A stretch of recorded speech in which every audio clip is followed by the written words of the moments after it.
What's up everyone? Welcome back for another episode here at Blending Graphics. Today we're doing something a little bit different than in our previous videos. I'm not going to go over any photo manipulations, any special effects, things like that. Today we're going to focus on skin retouching and portrait editing.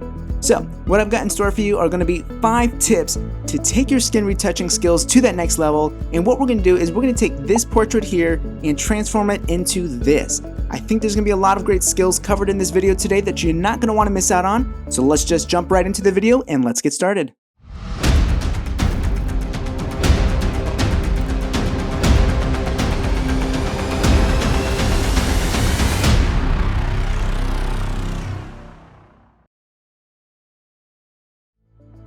Alright, ladies and gentlemen, here we are with our portrait up and ready to go. And the first thing that we're going to work on today is blemish removal. That's going to start this whole process off for us. So what we want to do first and foremost is just unlock this layer here. We're going to make a copy of that by pressing Ctrl or Command J, and then we can lock that bottom one again.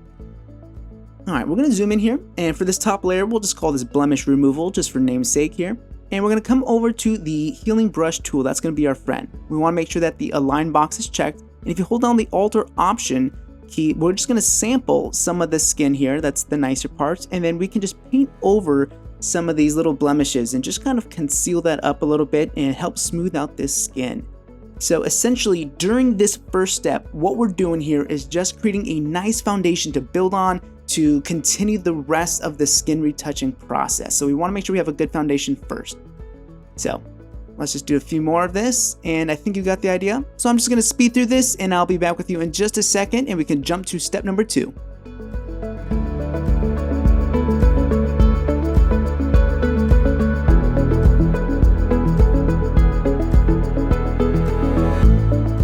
Alright, here we are, back and ready to go. There's the before, and here's the after, all those little edits that we did just to give us that nice foundation. And that's going to take us right into step number 2, or tip number 2, which is going to be skin softening using the frequency separation technique. And we're not going to do a huge in-depth tutorial about frequency separation. This is going to be a very brief overview. What this technique allows us to do is just separate the color and the texture within this image. So that way we can apply different color underneath the texture, soften up that skin. Alright, so what we're going to do here is make a couple of copies. This bottom one we'll just call color, and the top one we're going to call texture.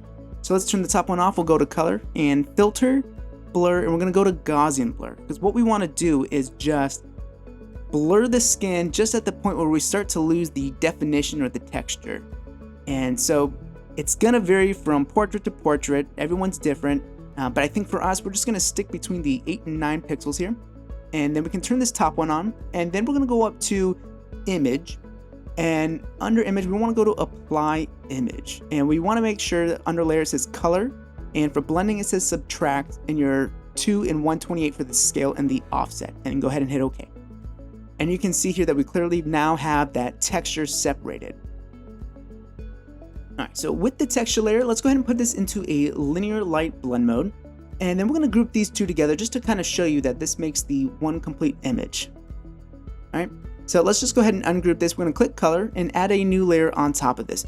So what we actually want to accomplish in this section is you'll notice on the skin here, we have some areas that have little blotchy patches that might have either darker or lighter hue tones compared to its nearby skin. So we just want to balance that out.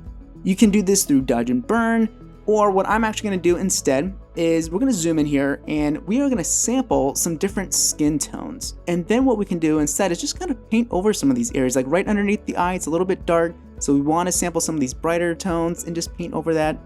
The goal is to sample a lot of different tones because it's not going to be one consistent tone across the whole face. That'll make it look nice and flat, and we don't want that. So we want to keep the shape, and to best do that is by sampling multiple colors. Alright, and then we can even come down here right below the cheekbone here, and then you'll also notice that we have this little line, so we can take care of that. We'll just sample this and just paint right over that. Alright, so this is a good start. Let's zoom out and we'll turn the texture back on. And we can turn that layer off just to see the before. And we'll turn it back on.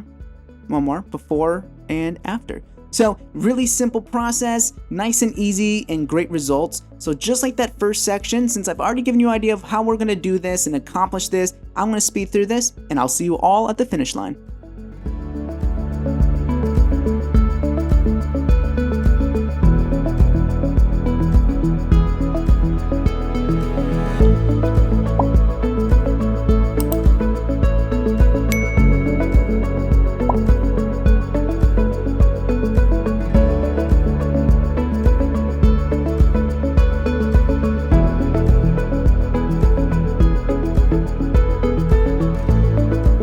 so I think that should just about do it. Let's turn the texture back on, and now we can see an overall before, and here's the after. One more, before and after.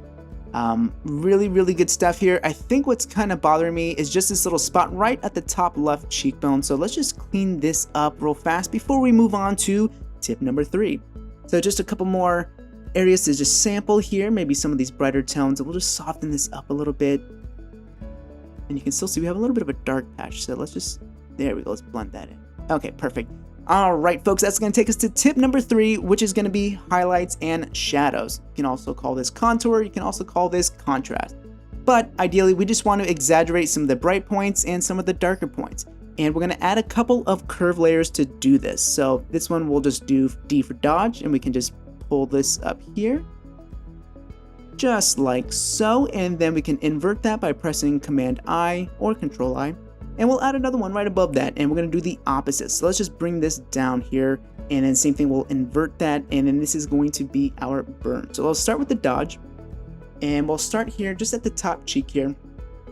And we're just going to brighten some of this up, even some of the eyes we can even brighten up. But just, you don't want to go crazy with this. You just want to pay attention to the lighting of the face that's already there and just exaggerate some of those points. So even right below the nose, some of the lips, I'm just going over in emphasizing these brighter spots.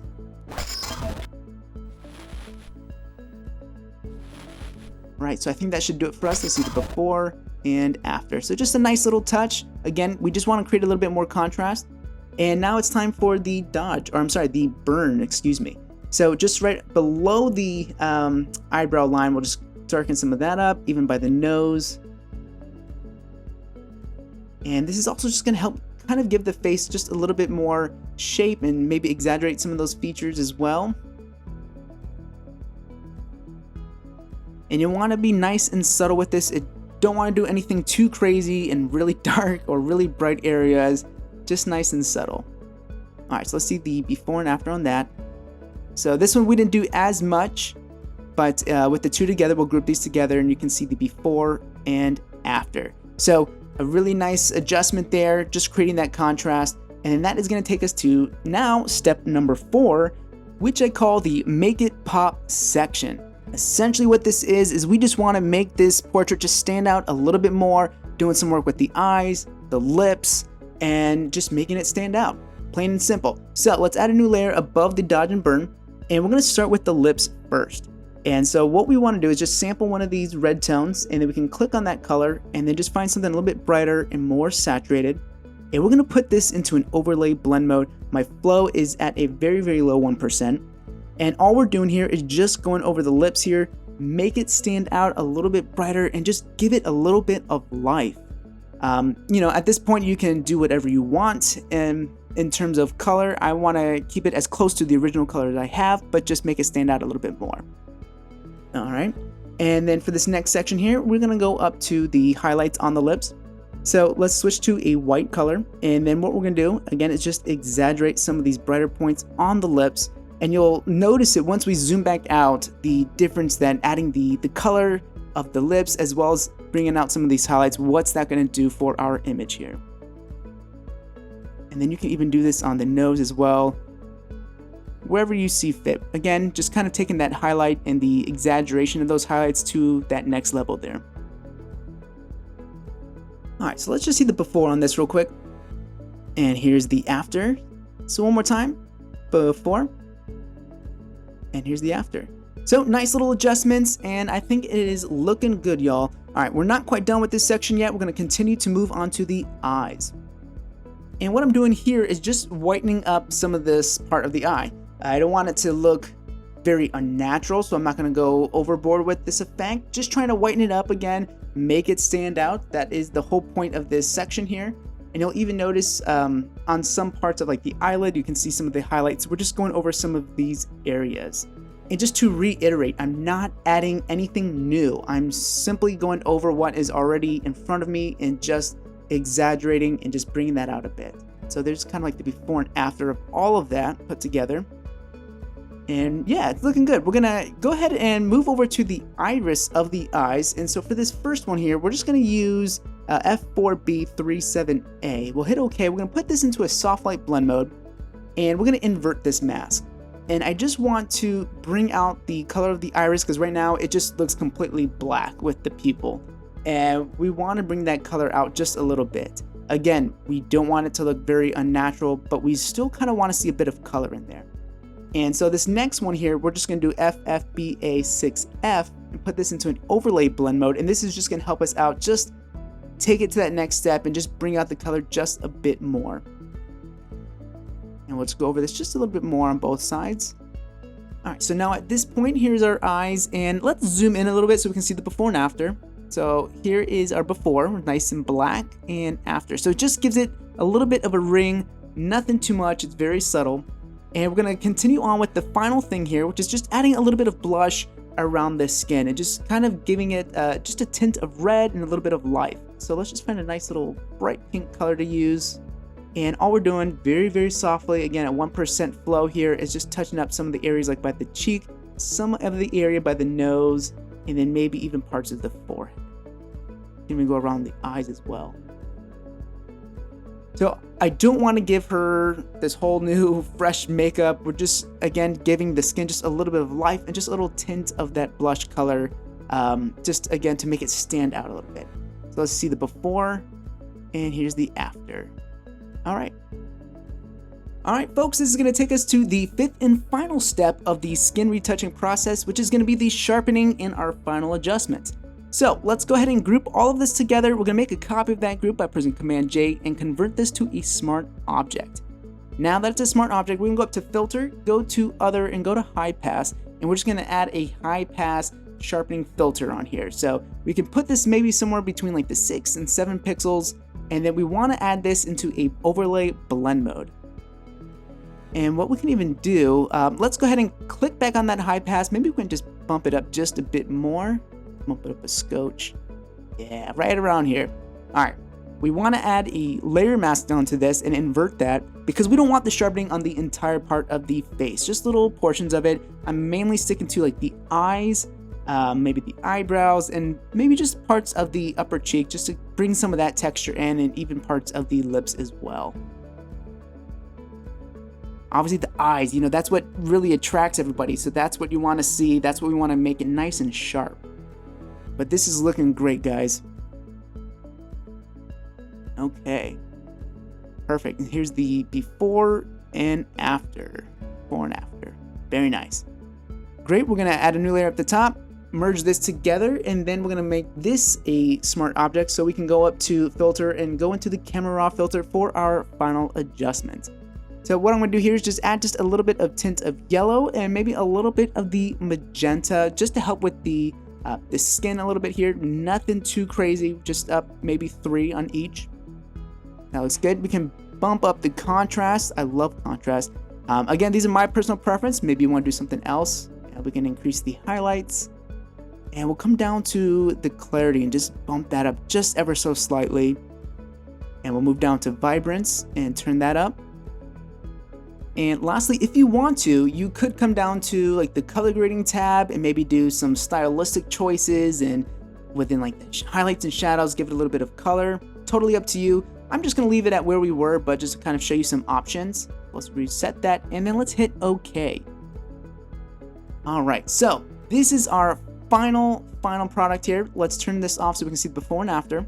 So at the top, we'll turn that off. So here's our before, our original image, and here's after all of those adjustments. One more time, before and after. All right, ladies and gentlemen, I really hope you enjoyed this video. These are my 5 tips and tricks for skin retouching. I hope you enjoyed the process. Obviously, I went pretty quickly over this just for the sake of the video. If it is your project, and if this is something I would normally do, I would take my time with this. Obviously, there's still some areas that we can touch up on the face here. I just wanted to give you a brief overview and a look inside what my process is for that skin retouching. But anyways, ladies and gentlemen, I'm gonna go ahead and call it a wrap. I hope you enjoyed the video. If you did so, please click that like button and click the subscribe button if you're not subscribing to the channel already. I love the support. If you have any questions or comments or concerns, please reach out to me in the comment section and I will get back to you. Again, thank you so much for watching, stopping by, and hopefully you enjoyed this video. In the meantime, please be safe, and I hope to see you again here at Blended Graphics. Take care, y'all.